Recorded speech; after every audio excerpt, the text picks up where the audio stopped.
Hey there, Heather Ho, there's Jeff Cutter Diamond. Welcome you to yet another Cutter Top 10 Sports List. And today we are going to be looking at the top 10 FA Cup finals of all time. We are in the throes of a FA Cup round of 16 weekend in which the final 16 teams in the FA Cup will battle each other.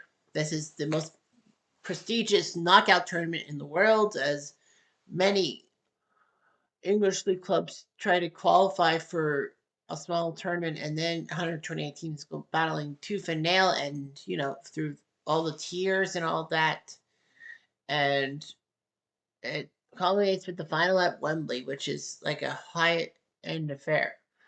Back in like the 90s, they stopped having the semifinals at neutral sites and have them both at Wembley, so that kind of ruins the fun.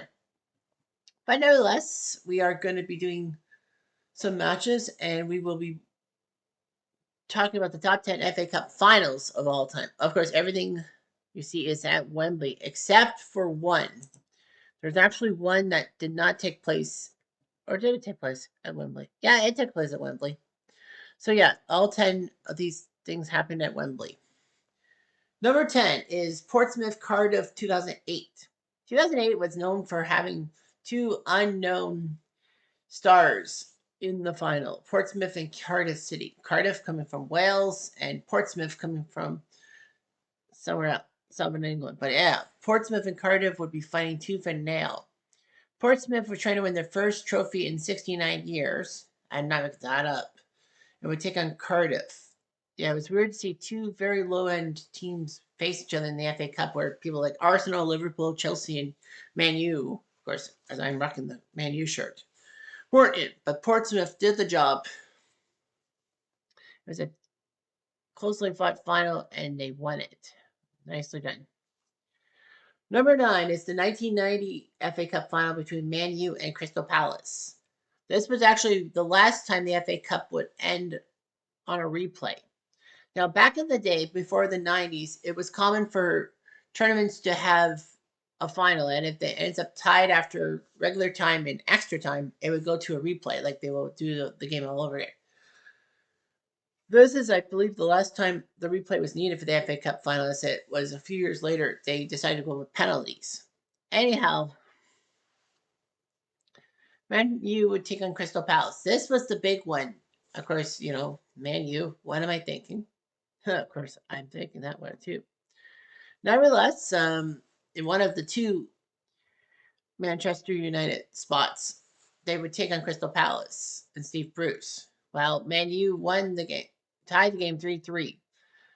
Extra time meant nothing, so they had to replay it at Wembley the second time on a Wednesday, and Man U would win the match 1-0. This was a dramatic replay because it launched Sir Alex's legacy. Without this and the run to the FA Cup in 1990, Alex Ferguson would have been fired by Manchester United. The Knights were out, but he bashed them back. Number 8 is 2006 Liverpool West Ham. Liverpool were on the throes of this. They won the European Championships, like the European Cup or the Champions League, if you will, taking out AC Milan in that great comeback. But anyway, West Ham would follow from Liverpool, Basinga's thing. But West Ham and Liverpool would fight it off. However, in the second minute of stoppage time, Steven Gerrard had a massive thunderbolt that passed, I would say, Shay Given of West Ham, but that's probably not the goalie. But anyway, Gerrard's goal lifted Liverpool to a tie, which meant that they were going to extra time. Extra time meant nothing. Then they went to penalties, and Liverpool, remembering they were good at penalties, especially after winning the Champions League on penalties the previous year, got it. And Liverpool were the 2006 FA Cup champs. Number 7 is 1966, Everton Sheffield. As Everton seems like a good club. Actually, Everton is the Premier League club with the longest first division streak of being in the first division. They've had 3 or 4 chances to be dropped down from the first division to the second division, but they're not. Not even Man U, not even Man City, Arsenal, or Liverpool have had that long as the streak as Everton. However, Everton would take on Sheffield Wednesday in this match. Sheffield Wednesday was up 2-0 on the lush Wembley turf, but Everton somehow turned around with 3 goals. Jeff Assel, was that him? Playing on the team. But yeah, Everton won the game and would lift the trophy to Sheffield Wednesday. Number 6 is the crazy gang of Wimbledon beating Liverpool. Everyone knows about Wimbledon as the tennis tournament and all that, the lush grounds and all that. But did you know that Wimbledon kind of has a soccer team? I know I'm taking off a lot of Europeans by saying soccer instead of football. But the fact is that, I'm Canadian. So anyhow, Wimbledon would take on Liverpool. Liverpool won lots of trophies and all of that. They were European Cup / Champions League champs for a while. They were expected to take down Wimbledon. They call themselves the Crazy Gang. Unknown guys like John Vashanu and a few other people. Wimbledon took a 1-0 lead, shockingly, over Liverpool and Bruce Grobbelaar. But Liverpool had a chance to score off of a foul in the box, so it would be a penalty.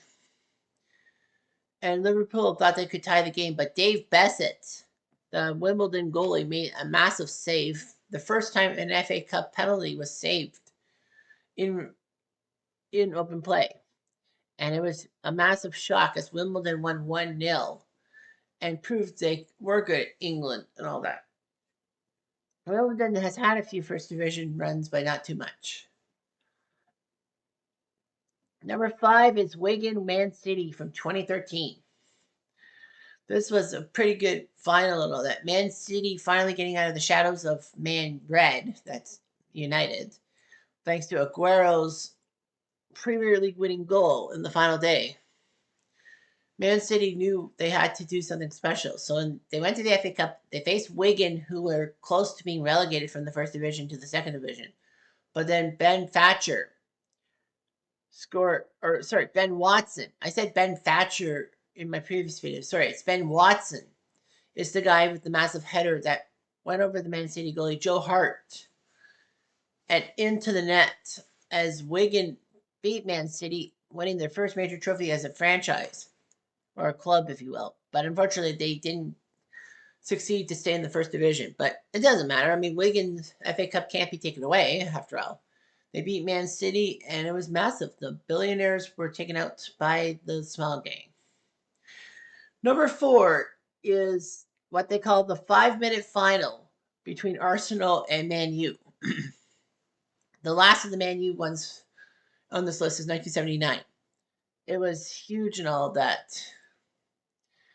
It was even huge in the broadcast booth as David Coleman, who usually did the FA Cup final, actually had to be replaced at the last minute by John Motson, who I mentioned in my last video had his moment in the sun when Hereford beat Newcastle on the Ronnie Radford Thunderbolt, and he was the guy commentating the highlights package, and he was brought to be BBC's number 1 after all. He would be calling the FA Cup final as David Coleman's contract had expired with BBC. So he wouldn't be doing soccer. So it would be all up to Watson. And 3 goals in the last 5 minutes of open play saw Arsenal beat Man U 3-2. So that's what it was. And yeah, Arsenal beat Man U 3-2 and took home the trophy in the roller coaster. Number 3 is Sunderland Leeds 1973. Leeds were a great team in English football. They were dominant.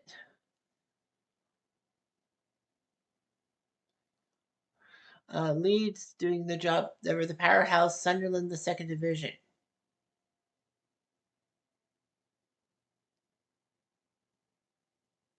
So yeah, Leeds were looking good. They took on Sunderland, who were in the second division. And, great job by Sunderland. So yeah, they beat Leeds 1-0 on a goal by Ian Porterfield. And lots of people named their kids Ian after that in Sunderland. circles.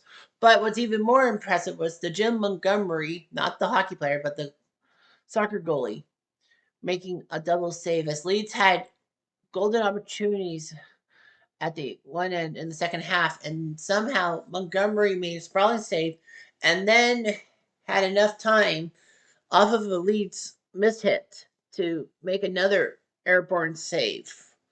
The double save goes down in FA Cup history as one of the greatest moments of all time. And Sunderland shocked the world by beating Leeds in the FA Cup final, and the world got to watch some magical goalie work. Number 2 is Tottenham Man City in what they called the 100th FA Cup final in 1981. These two teams were looking good. Man City, decent in the 80s, not so much in the 90s. The first thing was, Tottenham took on Man City. It was a 1-1 tie after 90 minutes in extra time. So that meant we got ourselves a replay. But what was even more big was Ricky Fila for Tottenham, one of the Argentines that they picked up from the 78 international champions, World Cup champions, alongside Ozzy Diaz, was substituted in the first game, and he went off the pitch in tears. However, the second game happened, the replay, and he got a chance to redeem himself, putting up a pair of goals, including an iconic solo goal to give Tottenham the 100th FA Cup victory. And sings the "Come on, you Spurs, come on, you Spurs, for the cup for Tottenham." And number 1, it may be an oldie, but it's a goodie. It's a dramatic FA Cup final, 1953, Blackpool versus Bolton. Yeah, they're not really top division teams nowadays, but the 50s, everything was on a level playing field. Blackpool were a decent team, and so were Bolton. However, one man looked good, Sir Stanley Matthews.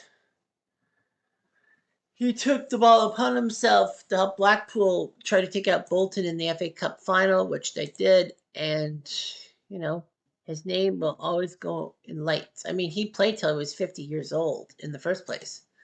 So that's pretty cool. But yeah, the greatest FA Cup was 1953 of all years and all that, just before the Queen got coronated. So yeah, Stanley Matthews doing this job, and I forgot the other guy who they were mentioning, but yeah, that FA Cup final was just amazing, and people still talk about it to this day. Really, they do. Anyhow, I'm Jeff Diamond. I do.